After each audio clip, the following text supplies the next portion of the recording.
Assalamualaikum warahmatullahi wabarakatuh. Kami kelompok 4 akan menjelaskan tentang konsep pencegahan penyakit atau bisa disebut preventif. Ya, saya kenalkan nama anggota saya yaitu pertama Alvin Putri Ramawati, Atika Putri Faradila, saya sendiri, Hubertina Batiare, Sipta Nevi Aprilia Soraya. Konsep pencegahan penyakit atau bisa disebut preventif.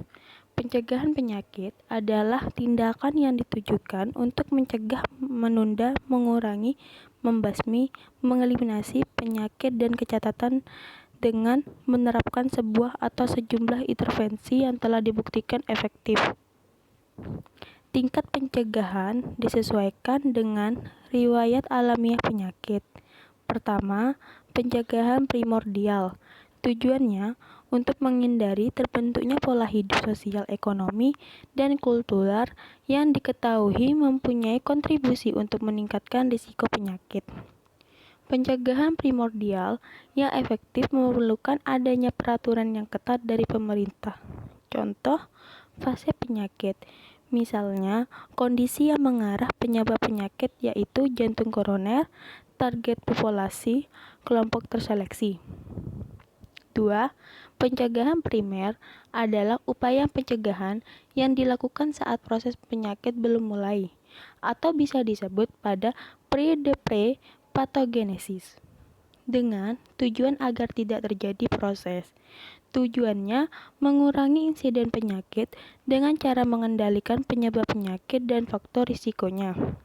Upaya yang dilakukan adalah untuk memutus mata rantai infeksi atau bisa disebut agen host environment. Fase penyakit, yaitu faktor-faktor penyebab khusus. Targetnya adalah total populasi, kelompok terseleksi, individu sehat. 3. Pencegahan sekunder adalah upaya pencegahan yang dilakukan saat proses penyakit sudah berlangsung, namun belum timbul tanda atau gejala sakit, dengan tujuan proses penyakit tidak berlanjut. Tujuan menghentikan proses penyakit lebih lanjut dan mencegah komplikasi, bentuknya berupa deteksi dini dan pemberian pengobatan yang tepat. Fase penyakit, tahap dini penyakit, target pasien. 4. Pencegahan tersier adalah pencegahan yang dilakukan saat proses penyakit sudah lanjut dengan tujuan untuk mencegah cacat dan mengembalikan penderita ke status sehat. Tujuannya menurunkan kelemahan dan kecacatan, memperkecil penderitaan dan membantu penderita untuk melakukan penyesuaian terhadap kondisi yang tidak dapat diobati lagi. Fase penyakit, penyakit tahap lanjut atau bisa disebut pengobatan dan rehabilitasi. Target pasien. 5. Tahap pencegahan penyakit dalam kesehatan masyarakat.